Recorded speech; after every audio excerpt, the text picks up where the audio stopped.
बेबाक अंदाज।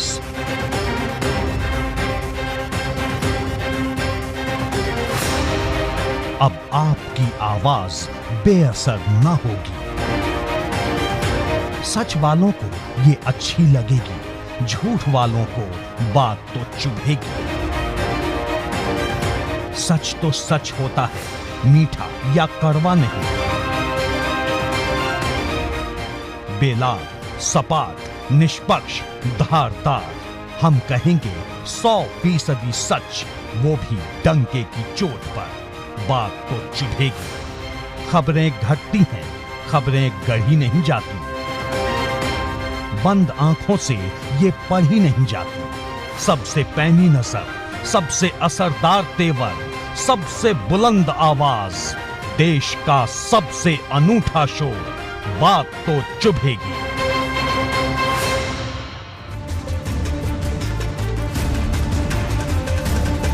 नमस्कार, एबीपी गंगा में आपका स्वागत है। मैं हूं रोहित सिंह चावल और आप देख रहे हैं देश प्रदेश का सबसे दमदार शो, बात तो चुभेगी। हार की जमीन पर जीत की फसल उगाना सबसे बड़ी चुनौती होती है, तो एक जंग जीतने के फौरन बाद अगली लड़ाई फतह करने के लिए उठ खड़ा होना भी आसान नहीं होता। लेकिन भारतीय जनता पार्टी का अंदाज कुछ ऐसा ही है। यूपी में विधानसभा चुनाव की महाविजय के बाद अगर आप ये सोच रहे हैं कि पार्टी के नेता कुछ समय के लिए घर में बैठ गए हैं, तो आप गलत हैं। दरअसल विधानसभा चुनाव का मिशन पूरा करने के बाद वो सीधे विधान परिषद चुनाव की तैयारी में जुट गए हैं। मैं भाजपा के सियासी तेवर का जिक्र एक खास मकसद से कर रहा हूं। दरअसल आज भाजपा ने अपनी स्थापना के 42 साल पूरे कर लिए हैं। 4 दशकों के सफर के बाद भाजपा इस वक्त यूपी सहित देश के 12 राज्यों की सत्ता पर काबिज है, तो दूसरे 6 राज्यों में वो सरकार में भागीदार है। आज पीएम मोदी और सीएम योगी ने इस मौके पर कार्यकर्ताओं को संगठन का विजय मंत्र दिया और उन तक नए जोश के साथ अगले लक्ष्य को भेजने में जुट जाने का संदेश पहुंचाया। अगर मैं यूपी की बात करूं तो भाजपा ने विधान परिषद चुनाव के मैदान में अपने अभेद अश्वमेध रथ को दौड़ाना शुरू कर दिया है। 36 विधान परिषद सीटों में से 9 पर भाजपा की निर्विरोध जीत हो चुकी है, तो बाकी बची 27 सीटों पर विजय का परचम फहराने के लिए उसने पूरी ताकत लगा दी है। उसका सीधा मुकाबला सपा गठबंधन से है। 9 अप्रैल को विधान परिषद चुनाव की वोटिंग होनी है। इससे पहले पूरे राज्य में चुनावी फिजा सरगर्म हो गई है। एक तरफ भाजपा का आक्रामक अभियान है, तो दूसरी तरफ अखिलेश यादव भी पूरी ताकत से मैदान में उतर आए हैं। उन्होंने विधान परिषद चुनाव को लेकर भाजपा को सीधा चैलेंज दिया। चुनावी नतीजों के बाद पहली बार अखिलेश यादव ने लंबी प्रेस कॉन्फ्रेंस की। वो कन्नौज में थे।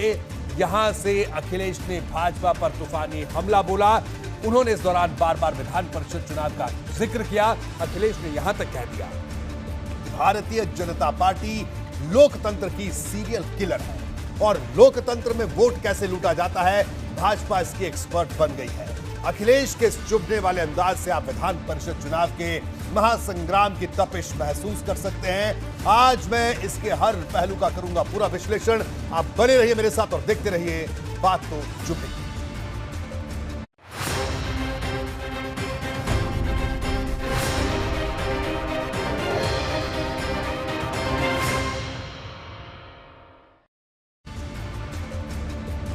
भाजपा और सपा के बीच आज जबरदस्त जुबानी जंग छिड़ी। भाजपा ने इशारों में सपा पर हमला किया, तो अखिलेश यादव के नाम को लेकर भाजपा पर पलटवार किया। भाजपा के स्थापना दिवस पर पीएम मोदी ने कार्यकर्ताओं से कहा कि परिवारवादियों ने देश के साथ विश्वासघात किया। प्रधानमंत्री ने कहा कि देश में अभी 2 तरह की राजनीति चल रही है, एक है परिवार भक्ति की, तो दूसरी है देशभक्ति की। इशारा साफ था। उधर सीएम योगी ने बार बार दोहराया कि भाजपा के हर कार्यकर्ता के लिए हर दिन परीक्षा से गुजरने का होता है। पीएम मोदी और सीएम योगी सहित तमाम भाजपा नेताओं ने आज भगवा टोपी पहन रखी थी। उधर अखिलेश यादव ने इस पर चुभता हुआ तंज भी कसा। अखिलेश ने कहा कि टोपी पर टिप्पणी करने वाले लोग आज खुद टोपी पहन रहे हैं।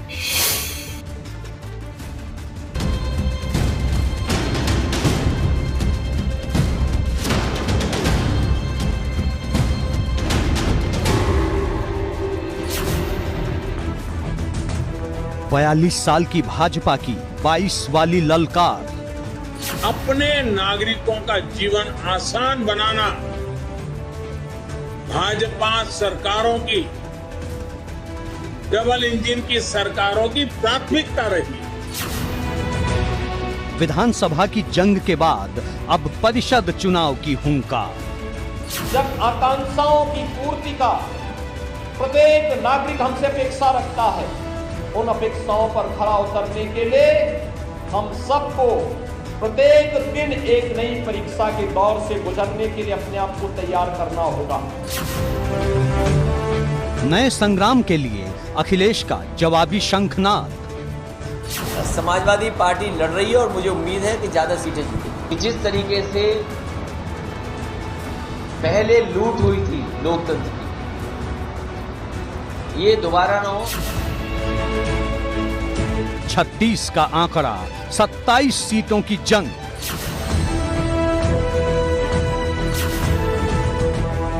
परिषद के मैदान में लाल भगवा रंग।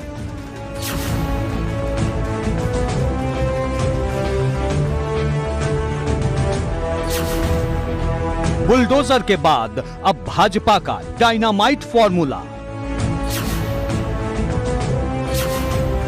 भाजपा की भगवा टोपी पर अखिलेश का लाल निशाना। लोग समाजवादी पार्टी की लाल टोपी पे न जाने क्या क्या कहते थे, आज खुद टोपी पहन करके सब कार्यक्रम कर रहे हैं। भाजपा का हिसाब बराबर प्लान। बढ़त वाले जिले में सपा को हराने का खुला ऐलान। उत्तर प्रदेश की जनता जनार्दन ने 2/3 से अधिक बहुमत के साथ भारतीय जनता पार्टी के नेतृत्व में फिर से प्रदेश के अंदर सरकार का गठन किया है। भाजपा पर अखिलेश का serial killer attack. Bharatiya Janata party लोकतंत्र की सीरियल किलर है। लोकतंत्र में वोट कैसे लूटा जाता है, उसकी एक्सपर्ट पार्टी बन गई। योगी का विपक्ष को विनर चैलेंज।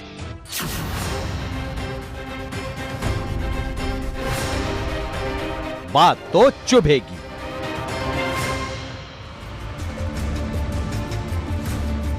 भाजपा और सपा के बीच का जुबानी संग्राम अपने आपने देख लिया। अब आपको इसके पीछे की वजह बताते हैं।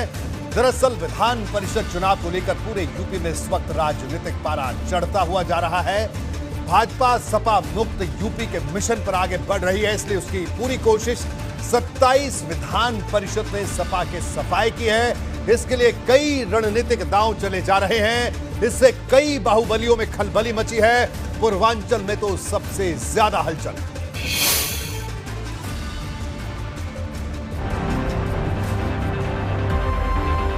विधान परिषद चुनाव की जंग में सबसे बड़ी आर पार।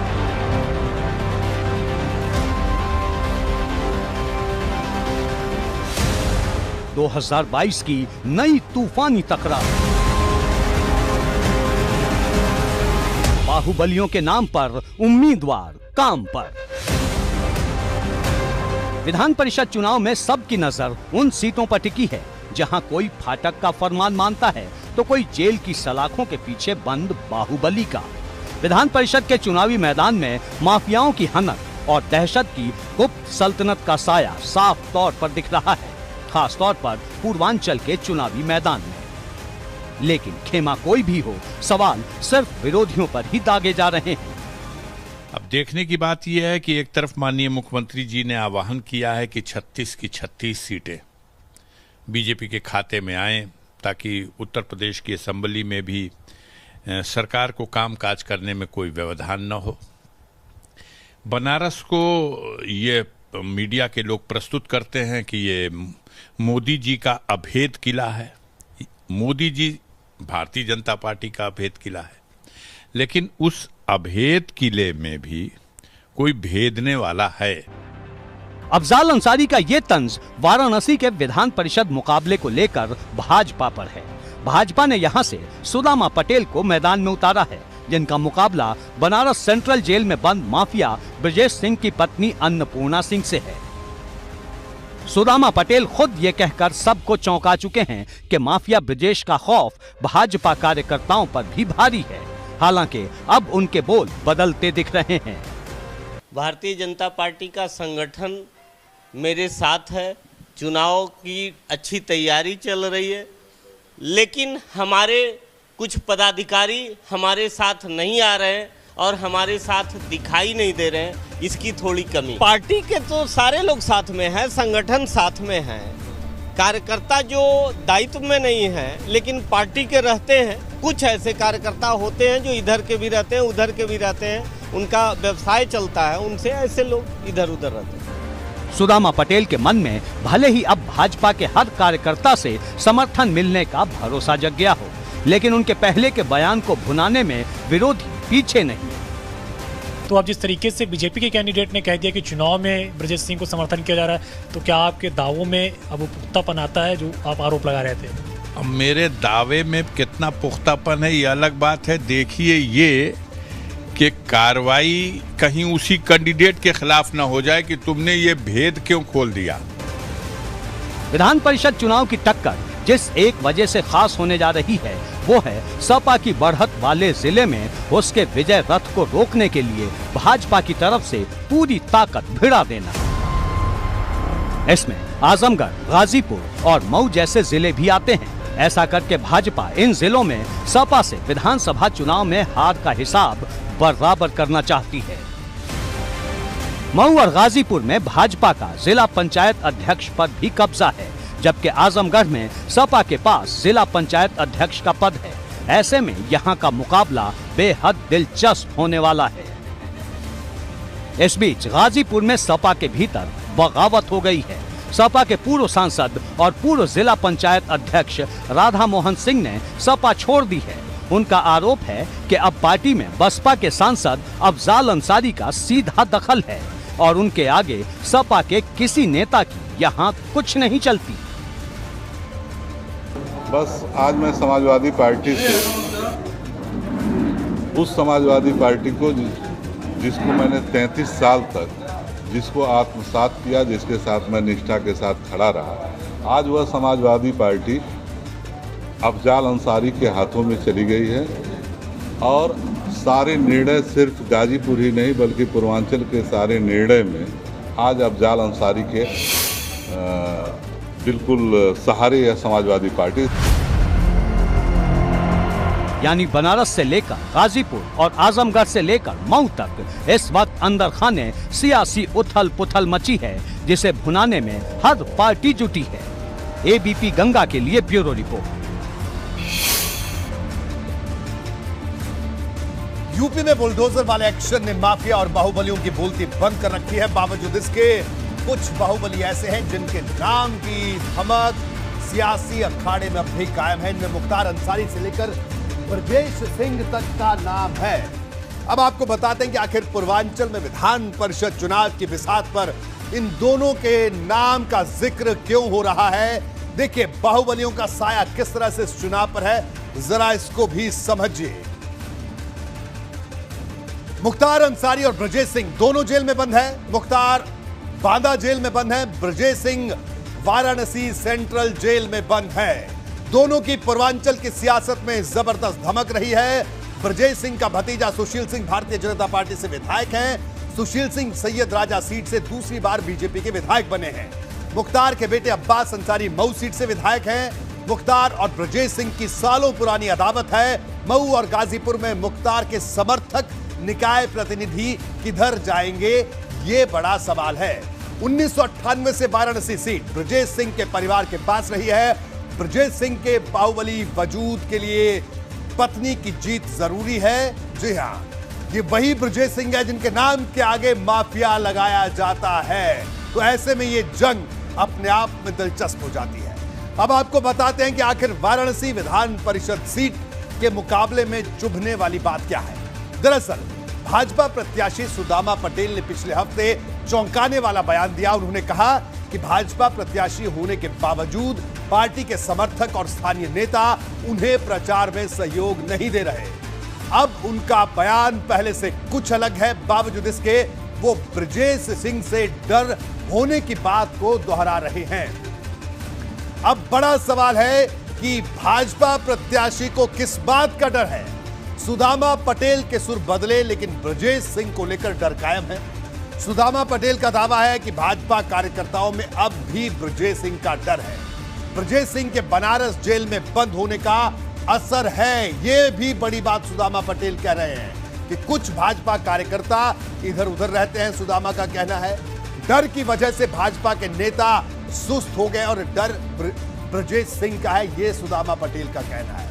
जब तक ब्रजेश का प्रत्याशी मैदान में रहेगा तब तक डर रहेगा, यह बात सुदामा पटेल यानी बीजेपी के प्रत्याशी ने कही। ब्रजेश सिंह के समर्थक अन्नपूर्णा को भाजपा प्रत्याशी बता रहे हैं, ये बड़ा आरोप लगाया है सुदामा पटेल ने, जो अधिकृत प्रत्याशी है भारतीय जनता पार्टी का, ब्रजेश सिंह और उनके परिवार पर। उन्होंने कहा कि मैंने कहा सदस्यता की रसीद दिखाओ, तो नहीं दिखाया, यह बात भी सुदामा पटेल ने कही है। तो ये तमाम बातें हैं जो इस चुनाव पर किस तरह से एक नई बहस छिड़ गई है। अब विधान परिषद चुनाव का पूरा गणित आपको समझा देते हैं। आपको एक खास बात मैं बता देता हूं। विधान परिषद की मौजूदा स्थिति की अगर बात करें तो कुल सीट 100 हैं। 35 सीट भारतीय जनता पार्टी के पास, अपना दल एस के पास 1 सीट, निषाद पार्टी के पास 1 सीट, सपा के पास 17 सीट है, बसपा के पास 4 सीट है, कांग्रेस के पास 1 सीट है, दीपक सिंह एमएलसी है, शिक्षक दल से 2, निर्दलीय समूह से 1 और निर्दलीय 1 और खाली हैं 37 सीटें जिन पर यह चुनाव हो रहा है। अब आपको इन 36 सीटों पर हुए पिछले चुनाव के नतीजों के बारे में बता दूं। 2016 के नतीजे, सीट 36, सपा 31 सीटों पर जीती थी 2016 में, क्योंकि सरकार थी सपा की, इनमें 8 पर निर्विरोध जीती थी सपा, बसपा 2 पर जीती थी, निर्दलीय 2 पर और कांग्रेस 1 सीट पर जीतने में कामयाब हुई थी 2016 में, जब इन 35 सीटों पर चुनाव हुआ था। विधान परिषद में कैसे चुनाव होता है, कैसे सदस्य चुने जाते हैं, मैं इसके बारे में भी जल्दी से आपको बता दूं। कुल सदस्य 100 है। उत्तर प्रदेश विधान परिषद में विधायक द्वारा जो चुनाव होता है वो 38 सदस्य है ऐसे हैं जिनका चुनाव विधायकों के वोट से होता है। स्थानीय निकाय द्वारा चुनाव जिन सदस्यों का होता है वो 36 सीटें ऐसी हैं। शिक्षकों द्वारा जो चुनाव होता है वो 8 सीटें हैं, स्नातकों द्वारा चुनाव होता है वो 8 सीटें और नॉमिनेटेड 10 नॉमिनेटेड एमएलसी भी बनाए जाते हैं उत्तर प्रदेश विधान परिषद में। इस एमएलसी चुनाव में वोटर कौन है इसको समझिए, क्योंकि ये निकाय चुनाव है, यानी जो निकाय के जीते हुए प्रतिनिधि है वो वोटिंग करेंगे, जिला पंचायत सदस्य इसमें वोट करेंगे, क्षेत्र पंचायत के सदस्य वोट करेंगे, ग्राम प्रधान वोट करेंगे, नगर निगम के सदस्य वोट करेंगे, नगर पालिका के सदस्य वोट करेंगे, नगर पंचायत के सदस्य वोट करेंगे, कैंट बोर्ड के निर्वाचित सदस्य, स्थानीय विधायक, स्थानीय सांसद, ये तमाम लोग वोटर होंगे चुनाव। 9 सीट पर भाजपा की निर्विरोध जीत हो चुकी है। ये सीट कौन कौन सी है? जो 35 सीटों पर जिन पे चुनाव होना है उनमें 9 सीट पर निर्विरोध जीत। बदायूं से भगीश पाठक चुनाव जीत चुके हैं, हरदोई से अशोक अग्रवाल, लखीमपुर खीरी से अनूप गुप्ता, मिर्जापुर सोनभद्र से श्याम नारायण सिंह, बांदा हमीरपुर से जितेंद्र सिंह सेंगर, अलीगढ़ से ऋषिपाल सिंह, बुलंदशहर से नरेंद्र भाटी, मथुरा एटा मैनपुरी से ओम प्रकाश सिंह, मथुरा एटा मैनपुरी से आशीष यादव। ये तमाम वो नाम है जो निर्विरोध चुनकर आ चुके हैं। विधान परिषद चुनाव का विश्लेषण मैं आगे भी करूंगा, उससे पहले एक रिपोर्ट देखना जरूरी है जिससे आप हर बिसात को समझ सकें। दरअसल पूर्वांचल में विधान परिषद की कई सीटें ऐसी हैं जहां मुकाबला या तो त्रिकोणीय बना है या फिर बाहुबलियों की एंट्री ने रंग जमा दिया है। ब्रजेश सिंह के साथ ही धनंजय सिंह की धमक भी सुनाई दे रही है, तो कहीं राजा भैया को लेकर रमाकांत यादव का नाम भी खूब चर्चा में है। सबकी कोशिश अपने अपने करीबियों की जीत तय करने की है, तो वहीं भाजपा की कोशिश विरोधी खेमे के असरदार नेताओं को अपने पाले में लाने की है। इसके लिए आजमगढ़ से लेकर गाजीपुर तक बड़े दांव चले गए।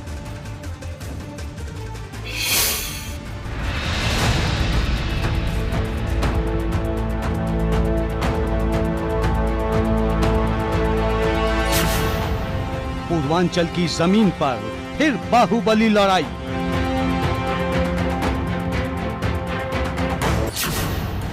विधान परिषद की जंग का सबसे पावरफुल मुकाबला।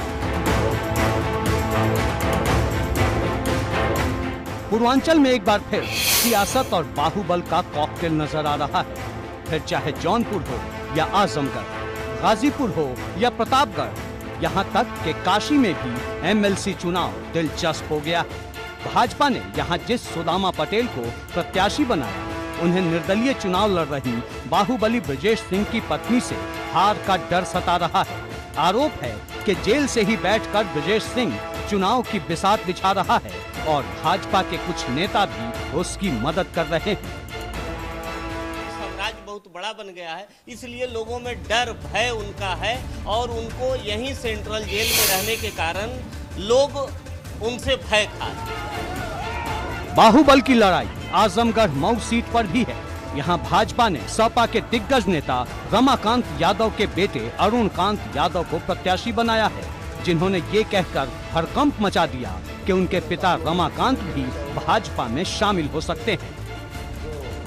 अच्छे लोगों के साथ एक ही परिवार में एक सदस्य समाजवादी पार्टी से हो सकता है कि हमारे पिताजी भी आ जाए बीजेपी में।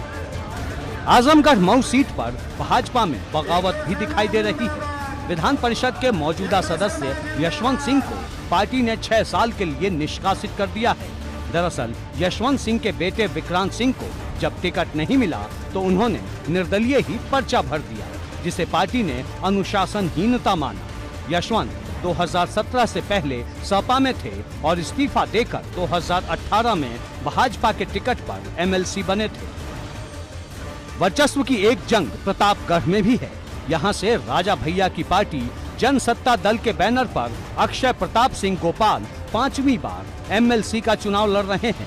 इस सीट से भाजपा और सपा के प्रत्याशी तो हैं ही, साथ ही जनसत्ता दल के राष्ट्रीय महासचिव कैलाश नाथ ओझा भी यहाँ से खड़े हो गए हैं। हर परिस्थितियों में हम लोग चुनाव लड़ चुके हैं।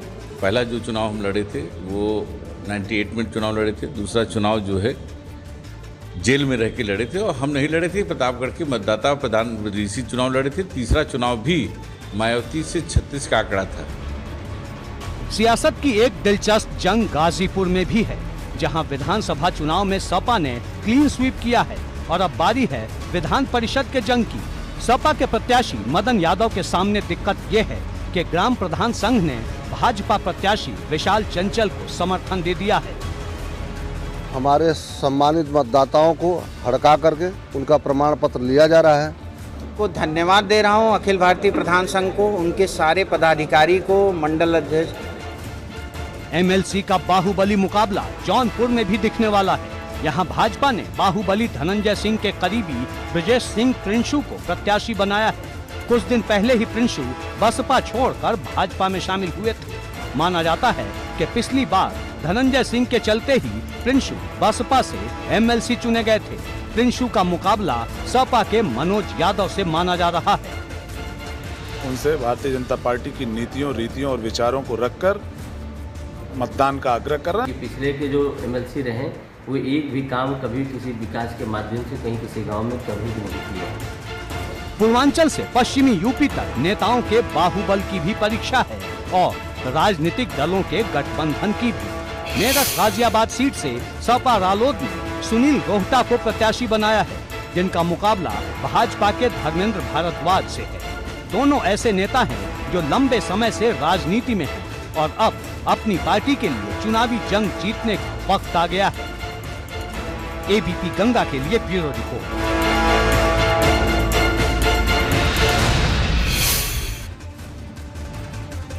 और अब आपको जल्दी से जहां पर जिन विधान परिषद की सीटों पर बड़ी जंग देखने को मिलेगी उन सीटों के बारे में मैं जल्दी से आपको बता देता हूं। सबसे पहले बात कर लेते हैं प्रतापगढ़ की। प्रतापगढ़ में किस तरह की बिग फाइट है।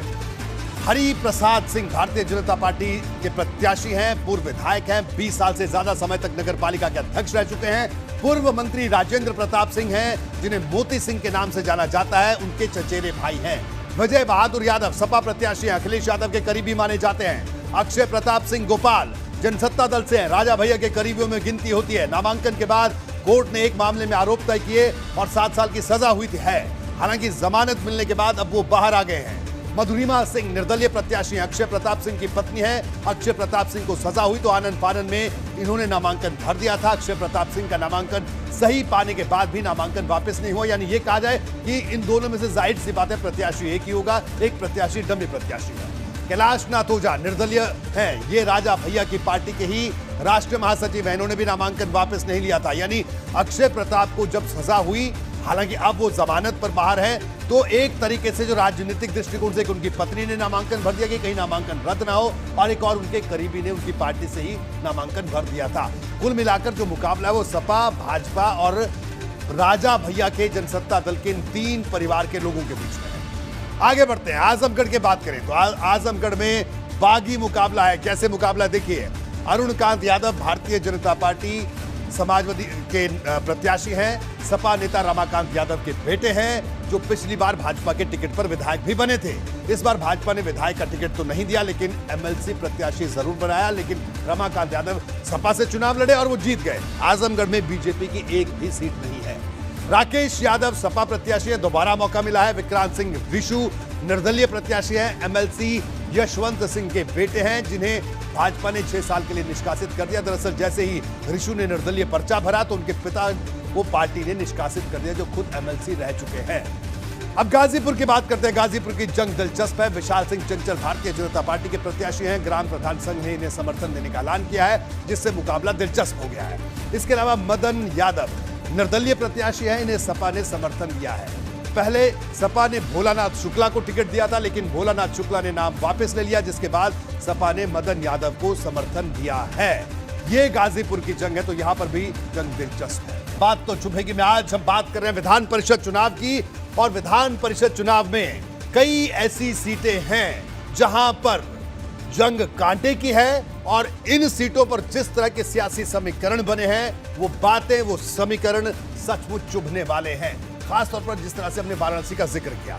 अब आगे बढ़ते हैं, जौनपुर की सियासी जंग की बात कर लेते हैं। जौनपुर की अगर बात करें तो ब्रजेश सिंह प्रिंसू भारतीय जनता पार्टी के प्रत्याशी हैं, धनंजय सिंह के करीबी माने जाते हैं। पिछली बार बसपा से ही एमएलसी बने थे, कुछ दिन पहले बसपा से आए भारतीय जनता पार्टी में, और इस बार उनको प्रत्याशी बनाया गया। मनोज यादव समाजवादी पार्टी के प्रत्याशी है, बरसठी ब्लॉक के गोहका गांव के प्रधान हैं। कई बड़े नेताओं को ओवरटेक करके टिकट हासिल किया है। आगे बढ़ते हैं, भानु प्रकाश निर्दलीय प्रत्याशी हैं, और ये है जौनपुर की जंग।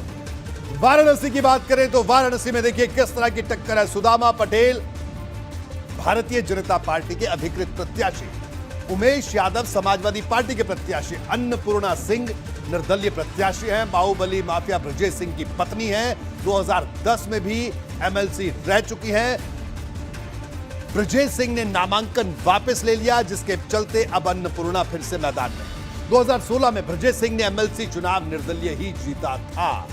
ये वाराणसी की टक्कर है, लेकिन यहां पर ही बात जो चुभने वाली है, वो बात ऐसी है कि बीजेपी प्रत्याशी ही ये बात कह रहे हैं कि अन्नपूर्णा देवी को उनके लोग बीजेपी के प्रत्याशी बताकर वोट मांग रहे हैं, और उनका कहना है कि कई कार्यकर्ता भय में हैं। हालांकि उन्होंने ये बात भी कही कि उनके कुछ संगठन के लोग उनका साथ भी दे रहे हैं। लेकिन आप सोचिए वाराणसी की जंग किस तरह से, कई बड़े आरोप लगाए हैं सुदामा पटेल ने, वो भी हम आपको बताएंगे कि किस तरह से सुदामा पटेल ने कहा कि ब्रजेश सिंह जेल में कई लोगों से मिलता जुलता है, जिस वजह से खौफ है कई वोटर्स के बीच में। वो पूरी बात भी आपको सुनाएंगे सुदामा पटेल की। लेकिन उससे पहले मैं आपको एक बात और बता दूं, ये समीकरण आपने देख लिया। अब गाजीपुर लोकसभा सीट से अफजाल अंसारी सांसद हैं बीएसपी के। अफजाल बसपा के सांसद हैं, लेकिन इस वक्त उनके परिवार की सपा से करीबी भी जग जाहिर है। जाहिर सी बात है, उनके जो भतीजे हैं वो विधायक हैं समाजवादी पार्टी से, और दूसरे भतीजे गठबंधन के विधायक हैं। ऐसे में एमएलसी चुनाव को लेकर अफजाल अंसारी का क्या कहना है, ये जानना भी जरूरी है। अफजाल अंसारी से एबीपी गंगा संवाददाता अविनाश तिवारी ने खास बातचीत की, आइए सुनिए। बातचीत के लिए मौजूद हैं गाजीपुर से बसपा सांसद अफजाल अंसारी जी। सर, अगर बात करें तो बीजेपी के उम्मीदवार अब ये आरोप लगा रहे हैं कि जो कैंडिडेट हैं निर्दलीय तौर पे ब्रजेश सिंह, उनको उम्मीदवारी के तौर पे तमाम सारे बीजेपी के कार्यकर्ता समर्थन कर रहे हैं। जी, सुदामा पटेल को भारतीय जनता पार्टी ने अपना कैंडिडेट बनाया है। अब ये सीट जो है, ये भदोही, बनारस और चंदौली 3 जनपदों को मिलकर लगभग 5000 वोट है। और पिछली बार एक तरह से देखिए तो निवर्तमान एमएलसी उस सीट पर ब्रजेश सिंह ही है। अब इस बार उनकी पत्नी ने 2 पर्चे दाखिल किए, एक अपने लिए और एक अपने पति देव के लिए। बाद में किसी स्ट्रेटजी के तहत ब्रजेश सिंह का पर्चा उठा लिया गया और अब वो उनकी पत्नी चुनाव मैदान में है। अब दूसरा कहे तो अलग बात है। अब खुद सुदामा पटेल ये वास्तविकता, ये सच्चाई मीडिया के माध्यम से भी और वहाँ समाज में भी वो ये बात बार बार कह रहे हैं कि भारतीय जनता पार्टी के जितने उस क्षेत्र के प्रभावशाली कद्दावर लोग हैं, अपने धन बल का, बाहुबल का पूरा प्रयोग ब्रजेश सिंह के मंशा के अनुरूप उनकी पत्नी को जिताने के लिए कर रहे हैं। मैं देख रहा हूं कि भारतीय जनता पार्टी बनारस में इस सीट पर तो आत्मनिर्भर नहीं है। वो कहीं धन बल का, बाहुबल का और अपने सत्ता के जो प्रभाव है उसका इस्तेमाल करके अगल बगल की सीटों पे प्रभाव दिखा रही है। गाजीपुर से तो उसने मजबूर कर दिया, जो पहले कैंडिडेट सपा ने डिक्लेयर किया था वो कैंडिडेट ही पर्चा उठा लिया। बाद में निर्दल कैंडिडेट को समाजवादी पार्टी ने अपना कैंडिडेट डिक्लेयर किया है और उस बेचारे के घर पे रोज बुलडोजर चल रहा है, उसकी जांच शुरू हो गई है और तमाम घेराबंदी है। तो देखने की बात है, आम आदमी में बहुत बेचैनी है और ये इलेक्शन जो है वो चुने हुए जनप्रतिनिधि, क्षेत्र पंचायत के सदस्य, ग्राम प्रधान और नगर पालिका, टाउन एरिया या महापालिका के मेंबर, महापौर और ब्लॉक प्रमुख के और एमएलए, एमपी और एमएलसी वोट करते हैं इसमें। लेकिन आम पब्लिक इसको खामोश तमाशाई बनकर देख तो रही है और खास तौर से पटेल समाज में बड़ी प्रतिक्रिया है इसकी। कैप्टन विपिन के साथ अविनाश तिवारी, एबीपी गंगा। तो आपने अफजाल अंसारी को सुना। अफजाल अंसारी की अगर बात करें, सांसद हैं वो गाजीपुर से, लेकिन इस पूरे इलाके में पूर्वांचल के कई जिलों के और पूरे पूर्वांचल की अच्छी समझ रखते हैं और बड़ा रणनीतिकार उनको माना जाता है इस इलाके का। ऐसे में यह बड़ा सवाल है कि गाजीपुर में बीजेपी प्रत्याशी किस तरह से चुनाव जीतते हैं, क्योंकि अफजाल अंसारी का इशारा आपने देखा, उन्होंने साफ तौर पर कहा कि लोगों में गुस्सा है, यानी कहीं ना कहीं कोई रणनीति जरूर बन रही होगी। अब आपको सुनवाते हैं वाराणसी के भाजपा प्रत्याशी सुदामा पटेल, जिनका जिक्र को सुनिए, जिसने यहां से फिर से माहौल में सस्पेंस को बढ़ा दिया। भारतीय जनता पार्टी एमएलसी चुनाव में 100% सीटों पर विजय पाने का प्रयास कर रही है और इतना ही नहीं, हर संभव प्रयास इसके लिए किया जा रहा है। लेकिन बनारस सीट से भारतीय जनता पार्टी के जो प्रत्याशी हैं सुदामा पटेल जी हमारे साथ मौजूद हैं और आज फिर हम आपसे बात कर रहे हैं। सुदामा जी, प्रधानमंत्री जी का क्षेत्र है, पार्टी पूरी ताकत से यहाँ अपराध को हटाने के लिए, प्रधानमंत्री जी की चूंकि क्षेत्र है इसलिए यहाँ अपराध हटाने के लिए पार्टी हमको एमएलसी बनाने के लिए पूरी तन्मयता से लगी है। पहले जिस तरह की बातें आपने कही थी, जो आपने बताई थी कि कहीं ना कहीं थोड़ी बहुत जो है सुनवाई नहीं थी, जो आपके अपने कार्यकर्ता पदाधिकारी जो है कुछ साथ नहीं आ रहे थे, क्या अब क्या स्थिति है उस स्तर पर, उच्च स्तर से क्या कर रहे हैं? पार्टी तो चुनाव में हमेशा लगी थी, लेकिन कुछ पदाधिकारी इधर उधर रहते हैं, उनका प्रभाव है। वाराणसी सेंट्रल जेल में बंद है, कुछ लोगों का यहीं सेंट्रल जेल में बंद होने के कारण उनका भय समाता है और इस कारण से वो कुछ सुस्त चलते हैं और कोई बात नहीं। तो अभी वो भय अभी वो भय दूर हुआ कि नहीं, कि अभी भी वही भय बना हुआ है? जनता में भय तो जब तक वो प्रत्याशी चुनाव मैदान में रहेगा तो जनता में तो भय रहेगा। तो मतलब ऊपर से समर्थन के बाद भी कहीं भय दिखाई दे रहा है आपको पार्टी के कुछ पदाधिकारियों में जो आपके साथ नहीं आ रहे? नहीं, पार्टी के तो सारे लोग साथ में हैं, संगठन साथ में है, कार्यकर्ता जो दायित्व में नहीं है लेकिन पार्टी के रहते हैं। कुछ ऐसे कार्यकर्ता होते हैं जो इधर के भी रहते हैं, उधर के भी रहते हैं, उनका व्यवसाय चलता है, उनसे ऐसे लोग इधर उधर रहते हैं। कैमरामैन विशेष के साथ नीतीश कुमार पांडे, एबीपी गंगा, वाराणसी। तो आपने देखा बीजेपी के अधिकृत प्रत्याशी का क्या कहना है कि किस तरह से, लेकिन बीजेपी का जो अधिकृत प्रत्याशी ने जो बात कही उससे यह सवाल उठता है कि क्या ब्रजेश सिंह अब भी वाराणसी सेंट्रल जेल से अपने भय का साम्राज्य चलाता है, क्योंकि बात किसी और ने नहीं कही है, भारतीय जनता पार्टी का अधिकृत प्रत्याशी कह रहा है कि जब तक उनकी प्रत्याशी मैदान में है भय का माहौल रहेगा और वो वाराणसी सेंट्रल जेल में लोग उनसे मिलने जाते रहते हैं, वो लोगों से मिलते रहते हैं। तो ऐसे में ये बड़ा सवाल है कि क्या वाराणसी सेंट्रल जेल से अब भी ये भय का जो माहौल है या पूरी सल्तनत है, क्या वो चलती रहती है, क्या वो जारी है? ये भी अपने आप में बड़ा सवाल है। बढ़ते आगे और अब बात करते हैं उस विवाद की जो अलीगढ़ मुस्लिम यूनिवर्सिटी से बाहर आया। यहाँ जवाहरलाल नेहरू मेडिकल कॉलेज के असिस्टेंट प्रोफेसर ने एमबीबीएस की क्लास के दौरान देवी देवताओं को लेकर विवादित थ्योरी पढ़ाने की कोशिश की। मैं आपको बता दूं कि ये टिप्पणी बेहद अपमानजनक थी। इसकी शिकायत उनके ही एक छात्र ने ट्विटर के जरिए पुलिस से की। मामला बढ़ा तो प्रोफेसर ने लिखित में माफी भी मांगी, लेकिन विवाद के कुछ घंटों के भीतर ही प्रोफेसर को सस्पेंड कर दिया गया। इस बीच मांग उठने लगी है कि प्रोफेसर को सलाखों के पीछे भेजा जाए।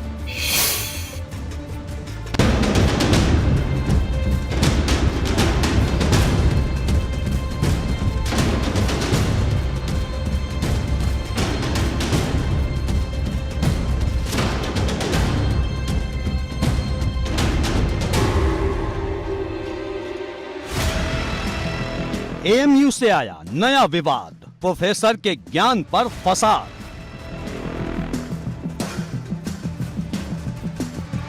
एमबीबीएस की पढ़ाई देवी देवताओं पर क्यों आई? प्लीज रिकॉर्ड ना करें, हमने यूनिवर्सिटी को रिप्लाई दे दिया है ना, एक अनकंडीशनल अपॉलॉजी हमने दी। अलीगढ़ मुस्लिम विश्वविद्यालय फिर विवादों के चलते सुर्खियों में आ गया है और इस बार ऐसे विवादों में लाए हैं यहाँ के असिस्टेंट प्रोफेसर जितेंद्र कुमार, जिन्होंने यौन अपराध से जुड़ी क्लास में हिंदू देवी देवताओं का जिक्र कर बवाल खड़ा कर दिया। मामले ने तूल पकड़ा तो जितेंद्र कुमार ने लिखित में माफी भी मांगी, लेकिन कुछ ही देर में एएमयू की तरफ से जितेंद्र कुमार को सस्पेंड कर दिया गया। मामला सामने आया है, इसकी अलीगढ़ मुस्लिम यूनिवर्सिटी एडमिनिस्ट्रेशन और फैकल्टी ऑफ मेडिसिन पूरी तरह से स्ट्रांगली इसको कंडेम करती है। जितेंद्र कुमार एमबीबीएस की क्लास ले रहे थे और इसी क्लास में जितेंद्र ने ऐसे ऐसे ज्ञान बघार दिए जो उनके लिए मुसीबत बन गए। जितेंद्र के कुतर्क वाले ज्ञान को लेकर उनके ही एक छात्र ने यूपी पुलिस को ट्वीट कर दिया, जिसके बाद बवाल बढ़ा और जितेंद्र की छुट्टी कर दी गई। साथ में पुलिस ने कई धाराओं में मुकदमा भी दर्ज कर लिया है। सिविल लाइंस पर डॉक्टर निशित शर्मा द्वारा उपलब्ध कराई गई तहरीर के आधार पर अभियोग को विभिन्न आईपीसी की विभिन्न धाराओं के अंतर्गत पंजीकृत किया गया है। डॉक्टर जितेंद्र कुमार के विरुद्ध कार्रवाई प्रचलित है। जितेंद्र कुमार ने अपनी दलील में ये कहा था कि उनके पढ़ाने का मकसद धार्मिक भावनाओं को ठेस पहुंचाना नहीं था, बल्कि ये बताना था कि रेप समाज का हिस्सा है। पर सवाल ये है कि एमबीबीएस की क्लास में डॉक्टर साहब कानून की पढ़ाई क्यों पढ़ा रहे थे? अब इस मामले को लेकर भाजपा सांसद और भाजपा नेताओं ने फिर एएमयू के खिलाफ मोर्चा खोल दिया है। जो आज जो पढ़ा रहे हैं ये सब कुछ कांग्रेस के टाइम का देन है, नहीं तो आज तो हमारे इतिहास में आचार्य गुरुकुल जैसे इस देश में रहे, उनको नहीं पढ़ाया जाता।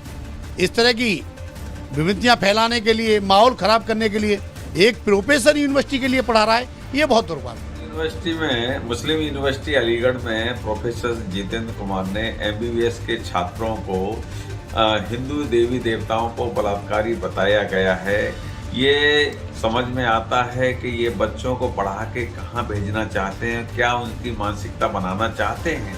जितेंद्र कुमार पूरी तैयारी से लेक्चर देने पहुंचे थे, लेकिन जितना अधकचरा ज्ञान उन्होंने इकट्ठा किया था वही अब उन पर भारी पड़ गया है।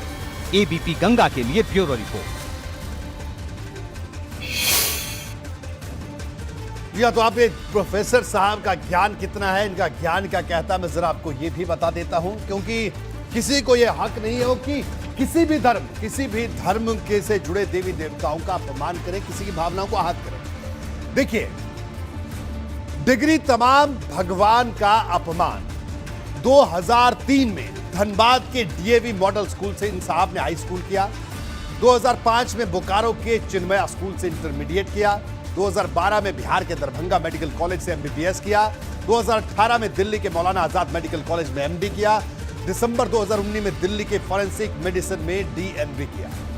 सस्पेंड हुए प्रोफेसर का सफर को आप समझिए। 2012 से 13 तक दरभंगा मेडिकल कॉलेज में इंटर्नशिप की, 2014 में 3 महीने तक दिल्ली एम्स में जूनियर रेजिडेंट रहे और 2015 से 18 में मौलाना आजाद मेडिकल कॉलेज दिल्ली में जूनियर रेजिडेंट रहे।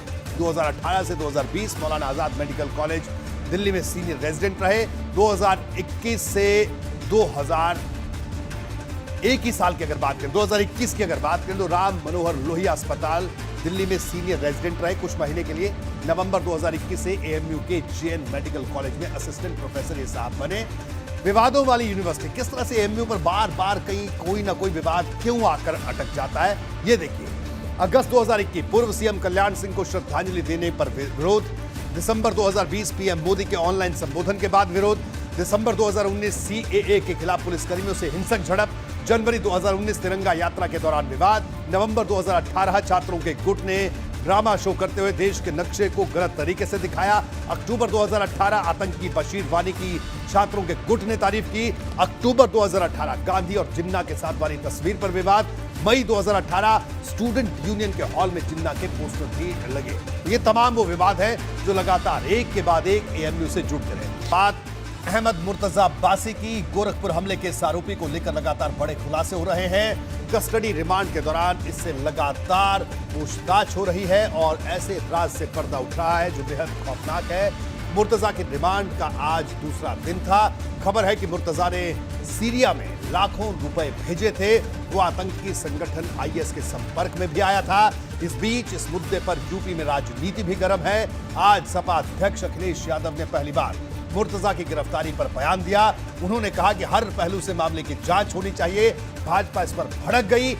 पार्टी के सांसद सुब्रत पाठक ने कहा कि पूरी जांच हुई तो इस आरोपी का सपा कनेक्शन भी सामने आ सकता है।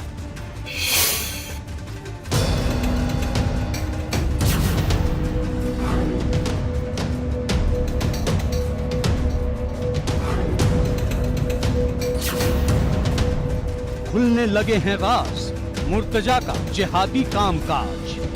मुर्तजा का आतंकी संगठनों से आर्थिक लेन देन साबित हो गया है। हसिया वाले मुर्तजा के घर एयर गन की क्या है मिस्ट्री।